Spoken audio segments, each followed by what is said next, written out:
যখন প্রচন্ড ভূমিকম্প পৃথিবীতে হবে, ওয়া আখরাজাতিল আরদু আসকালাহা, মাটির ভিতরে যা কিছু আছে সব কিছু বেরিয়ে যাবে। কয়লা বলেন, পাথর বলেন, পানি বলেন, আলকাতরা বলেন, ডিজেল বলেন, সব মাটির ভিতর থেকে বেরিয়ে যাবে। যখন প্রচন্ড ভূমিকম্প পৃথিবীতে হবে, অকালাল ইনসান, তখন মানুষেরা বলবে মালাহা, কি ব্যাপার, পৃথিবী কেন ফেটে গেল, দুনিয়াতে কেন এত ভূমিকম্প হচ্ছে, দুনিয়ার ভিতরে যা কিছু আছে সব কেন বেরিয়ে গেল, পৃথিবীতে কোনোদিন এমনটি হয় নাই। আল্লাহ এর পরে কোরআনে সূরা তাকবীরে বলেন, ইদাশ শামসু কুওয়িরাত, যখন সূর্য গুলে ধরাত করে জমিনে পড়বে, ওয়া ইযান নুজুমুন কাদারাত, যখন সূর্যগুলো, চন্দ্রগুলো, তারাগুলো খুলে খুলে পড়বে, আর পাহাড়গুলো তুলোর মতন উড়বে, পাহাড়গুলো তখন পৃথিবীতে থাকবে না। হিমালয় পাহাড়, কাঞ্চনজঙ্ঘার পাহাড়, দার্জিলিং এর পাহাড়, পাহাড়গুলো তুলোর মতন করে উড়বে। আল জিবালু সুয়্যিরাত, পাহাড়গুলো তুলোর মতন, পাখির মতন আকাশে উড়ে বেড়াবে, গোটা পৃথিবী ভেঙে যাবে।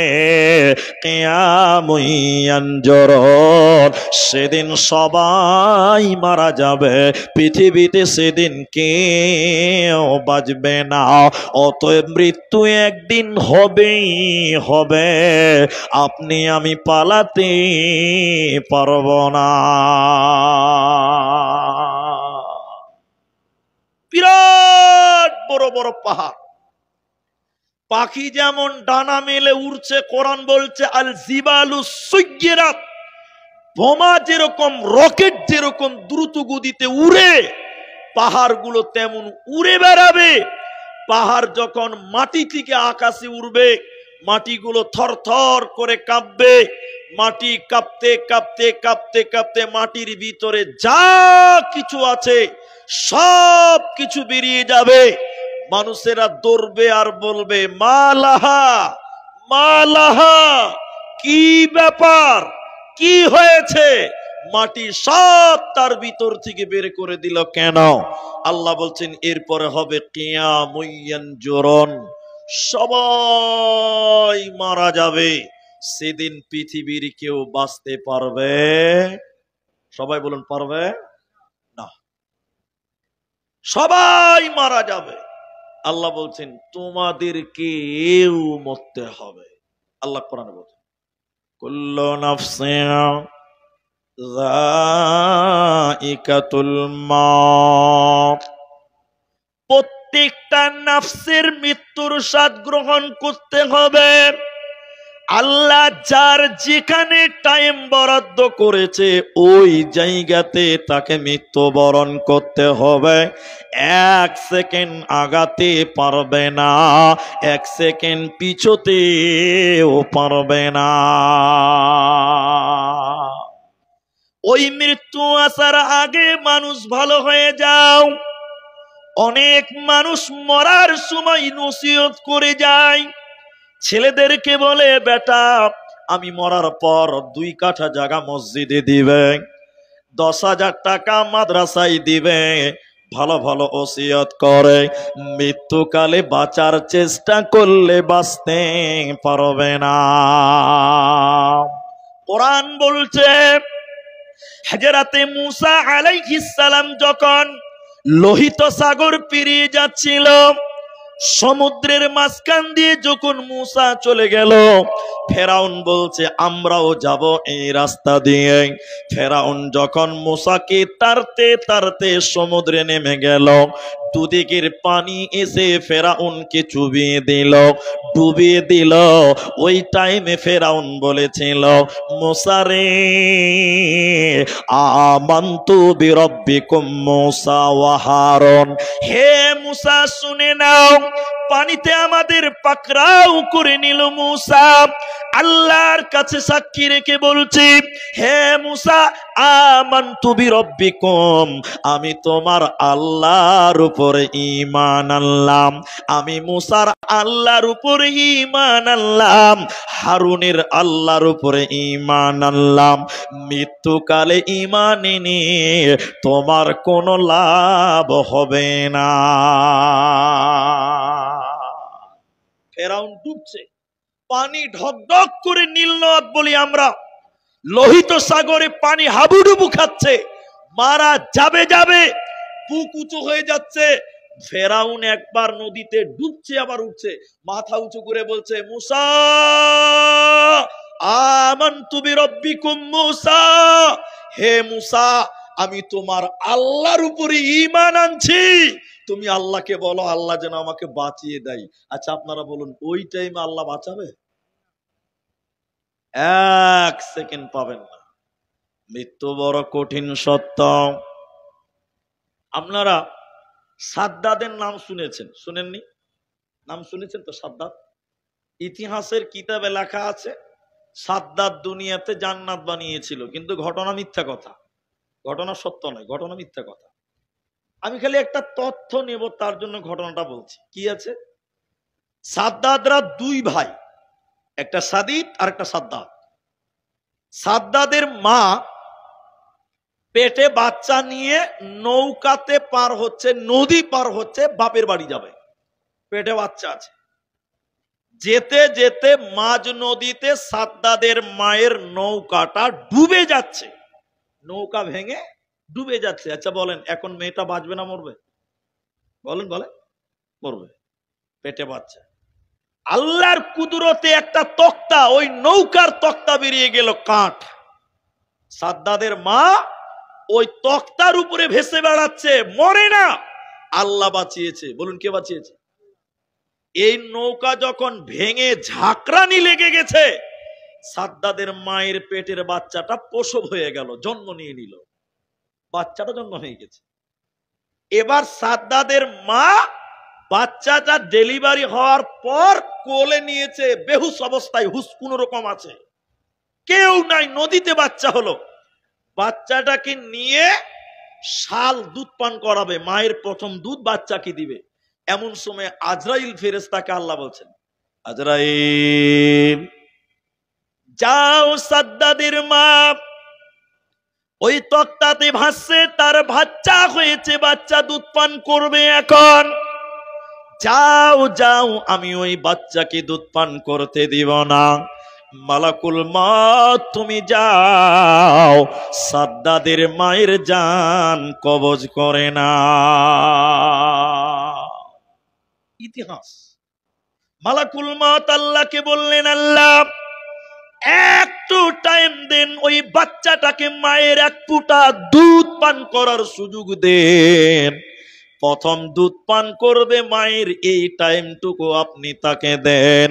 আল্লাহ তাবারাক ওয়া তাআলা বলেন, ইদা জাআ আজালুহুম লা ইস্তাখিরুনা সাআতাও ওয়া লা ইস্তাকদিমুন। কোরআন বলছে, আল্লাহ বলেন, হে মালাকুল মউত শুনে নাও, যার যে টাইমে মৃত্যু হওয়ার কথা ওই টাইমে তার মৃত্যু হবে, এক সেকেন্ড সময় দেওয়া হবে না, এক্ষুনি গিয়ে তুমি তার জান কবজ করে নাও। এজন্য যখন যার মৃত্যু হওয়ার কথা ওই জায়গাতে তার মরণ হবে, মরণ থেকে বাঁচার উপায় রবে না, রবে না, রবে না। এখন আমার দিকে তাকিয়ে থাকেন। আমি যদিও বয়সে কম, আমি তথ্যবহল কিছু কথা বলতে চাই, আপনারা আমার দিকে তাকিয়ে থাকেন, তাহলে বুঝবেন। সেটা কি? মুসলমানেরা মৃত্যুকে ভয় পায় না। আপনারা বলুন, মুসলমানেরা মৃত্যুকে ভয়, কথা বলে, পায় না। কিন্তু যারা বেঈমান, আমি কোন ধর্মের নাম বলিনি, যারা আল্লাহ বিশ্বাস করে না, ইসলাম বিশ্বাস করে না, ওরা মরণকে ভয় পায়। কি বলছেন, পায় কি পায় না? কথা বলে। তার একটা উদাহরণ দিলে বুঝতে পারবেন, উদাহরণ দিলে বুঝতে পারবেন। যেমন এটা একটা বিল্ডিং আছে, এটা উপন্যাস পৃথিবীতে ঘটেনি। একটা 50 তলা বিল্ডিং আছে। বিল্ডিংটা কত বড়? 400 বিঘা জায়গাতে বিল্ডিংটা করা হয়েছে। এটা পৃথিবীতে ঘটেনি, উপন্যাস। এই 400 তলা বিল্ডিং এর উপরে দুটা চোর আছে আর দুটা পুলিশ আছে। বুঝেন কথাটা? চোর দুটাকে পুলিশ তাড়ছে ছাদের উপরে, 50 তলা বিল্ডিং 400 বিঘা জায়গাতে। চোর দুজন সামনে, পুলিশ দুজন পেছনে। তারতে তারতে তারতে তারতে বিল্ডিং শেষ। একটা চোরের মাথায় আছে এই বিল্ডিং এর ওই পারে আরেকটা বিল্ডিং আছে, আর একটা চোরের মাথায় আছে এর পুরো কোনো বিল্ডিং নাই। আচ্ছা বলুন, এ দুজনের মধ্যে কে লাফ মারবে? জামকে দিবে? যার মাথায় আছে ওই পারে একটা বিল্ডিং আছে, ও কি করবে? মারবে জাম, যে আমি আরেকটা বিল্ডিং এ যাই পড়বো, বাঁচবো। আর যার মাথায় আছে 50 তলা বিল্ডিং এর উপর থেকে জাপ দিয়ে নিচে পড়তে হবে, কিছুই নাই, ও লাস্টে যেখানে এরকম দাঁড়িয়ে গেছে। কথা হ্যাঁ না বলেন? প্রত্যেকটা মুসলমানের মাথাতে আছে এই দুনিয়ার পরেও একটা লম্বা হায়াত আছে, তার নাম পরকাল। সবাই বলুন তার নাম পরকাল। এই জন্য মুসলমান এই দুনিয়াতে মরতে ভয় করে না। কথা হ্যাঁ না বলেন? কারণ প্রত্যেকটা মুসলমানের মাথায় আছে এরপরে একটা বিরাট জগৎ আছে যার নাম জান্নাত আছে। এই জন্য মুসলমান সবাই বলুন মৃত্যুকে ভয়। কিন্তু বেঈমান, বেঈমান কি জানে বলেন তো? মরলেই পুড়িয়ে দিবে, আর কিছু নাই। মরলে কি করবে? নগদ দেখতে পাচ্ছে যে আমাকে পুড়বে এখন। তাহলে এই লোকটা মরণ করলে ভয় লাগবে কি লাগবে না? লাগবে। এখন কোরআন থেকে আয়াতটা পড়ব, শোনেন একটু দেখেন। জালসার সভাপতি সহসভাপতি কেউ নাই, মুলবি টুলবি কেউ নাই, সব বাড়ি চলে গেছে। এবার বড় মুলবি সাহেব বসে আছে আমার পাঞ্জরে। স্টেজে একটা মুলবি থাকতে হয়। জি শোনেন তো, আমি যেটা বলছি, ইহুদির মতন লোক বিশ্ব নবীকে এসে বলছেন, কোরআন থেকে বলছি, এটা আয়াত পড়বো এখন। ইহুদির মতন লোক এসে বলছেন, ও নবী মুহাম্মদ বলুন সাল্লাল্লাহু আলাইহি সাল্লাম, আমরা হলাম আল্লাহর বন্ধু। কথা বুঝলেন? এটা বলছে কে? ইহুদি। ও যে নবী আমরা আল্লাহর বন্ধু, তুমি হলে আল্লাহর দুশমন, শত্রু। কথাটা উল্টা হলো না? কথা বোঝে? তা আল্লাহর নবী কি বলছেন? তাই নাকি? বলে হ্যাঁ। তা নবী বলছেন, তাহলে তোরাই যদি আল্লাহর দোস্ত হস, তাহলে আল্লাহকে বলে দিয়ে আল্লাহ যেন তোদেরকে তার কাছে নিয়ে চলে যায়। কথা কি বুঝতে পারলেন? বুঝতে পারেননি? আবার বলি তাহলে বুঝবেন। আমি অনেক বড় ক্রিমিনাল, অপরাধী, পালিয়ে বেড়াচ্ছি পুলিশের কাছ থেকে, এইখানে জালসা করছি। এসে আমি বলছি, জানেন আপনাদের ইংলিশ বাজার থানার বড় বাবা আমার খুব দোস্ত, কেউ জানে না যে আমি ক্রিমিনাল, আমাকে খুঁজছে পুলিশ। অথচ মানুষকে বলছি বড় বাবা আমার দোস্ত হয়, দোস্ত, ও জানলে আমাকে আদর করতে চলে আসবে। এমন সময় একজন কানে কানে এসে বলছে, দোস্ত হয়, একবার ডাকবো? যদি বলে দেয় ডাকবো, তো আমার মনটা কি করবে? তুই আবার কোন ঝামেলা পাকাতে রে, মনে বলবে কি বলবে না? আল্লাহ তাবারাক ওয়া তাআলা কোরআনে বলছেন, কুল ইয়া আইয়ুহাল্লাযীনা হাদু, ইহুদের মতন বেঈমানেরা বলছেন, হে নবী মুহাম্মদ আমরা হলাম আল্লাহর বন্ধু, তুমি হলে আল্লাহর শত্রু।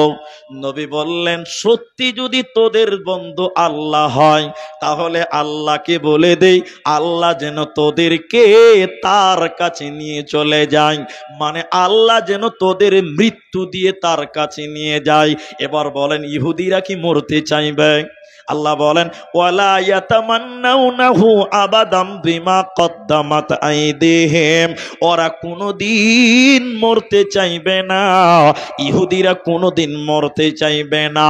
আল্লাহ বলেন, শুনে নাও, নবীজি তাদেরকে বললেন, ইহুদির দল তোমরা বলছো আল্লাহ তোমাদের দোস্ত, আল্লাহকে দোয়া করে দিই, আল্লাহ এদেরকে মরণ দাও, আর মরণ দিয়ে দোষ তোমার কাছে তুলে নিয়ে যাও।